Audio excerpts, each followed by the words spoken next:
Pernah nggak sih sebelum presentasi tangan tuh terasa dingin, suara mulai bergetar dan kepala malah kosong. Rasanya kayak semua yang udah disiapin tuh hilang begitu aja. Padahal presentasi itu bukan cuma soal bicara di depan orang. Ini tentang gimana cara kita bikin orang lain mengerti dan peduli sama ide kita. Setiap kali kita berdiri di depan audiens, ide kita itu sedang naik panggung, dan tugas kita adalah membuatnya hidup. Nah, sekarang coba pikir, sebenarnya tujuan dari presentasi itu apa sih? Tujuan utama presentasi itu bukan cuma biar audiens kita paham, tapi biar mereka peduli. Simon Sinek pernah bilang bahwa people don't buy what you do, they buy why you do it.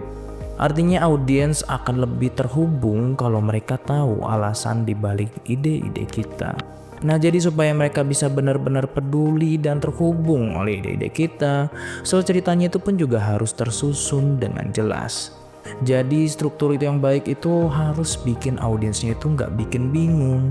Jadi mulailah dengan pembuka yang menarik, bisa berupa sebuah pertanyaan, data unik yang wah atau cerita kecil yang nyambung dengan audiensnya. Jadi lalu masuk ke bagian isi, jelaskan dari inti gagasan dan berikan contoh konkret biar pesan terasa nyata. Dan yang terakhir, tutup dengan kalimat yang bikin pesan kita menempel di kepala audiens. Jadi struktur udah aman, sekarang masuk ke hal yang paling sering disalahpahami, yaitu desain slide. Nah, slide itu bukan naskah bacaan, karena slide itu cuma alat bantu visual kita dalam presentasi. Jadi gunakan sedikit teks, pilih warna yang lembut, dan pastikan visual mendukung pesan utama kita. Satu kalimat kuat bisa jauh lebih berdampak daripada paragraf yang panjang. Nah, desain udah menarik nih, tapi cara penyampaian kita pun juga harus mengikuti. Cara kita bicara itu menentukan seberapa kuat pesan itu sampai. Bahasa tubuh, ekspresi, dan intonasi yang tepat itu bisa bikin audiens betah mendengarkan.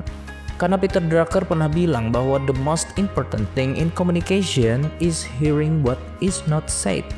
Artinya itu kadang yang paling kuat itu bukan cuma kata-kata kita, tapi cara kita menyampaikannya. Ya, tapi jujur aja sih, semua itu gak bakal lancar kalau rasa gugup itu masih menguasai kita. Karena tiap orang itu pasti pernah gugup. Tapi pembicara yang hebat itu bukan yang gak pernah takut, melainkan yang bisa tetap maju meskipun mereka takut. Karena kuncinya ada di latihan dan persiapan. Karena seperti kata Nelson Mandela, courage is not the absence of fear, but the triumph over it. Dan begitu rasa gugup udah mulai teratasi nih, tinggal satu hal terakhir yang paling kita harus persiapkan. Karena pada akhirnya kemampuan berbicara itu adalah bahasa kepemimpinan. James Holmes pernah bilang bahwa the art of communication is the language of leadership. Jadi setiap kita berdiri di depan orang lain, kita itu sedang memimpin.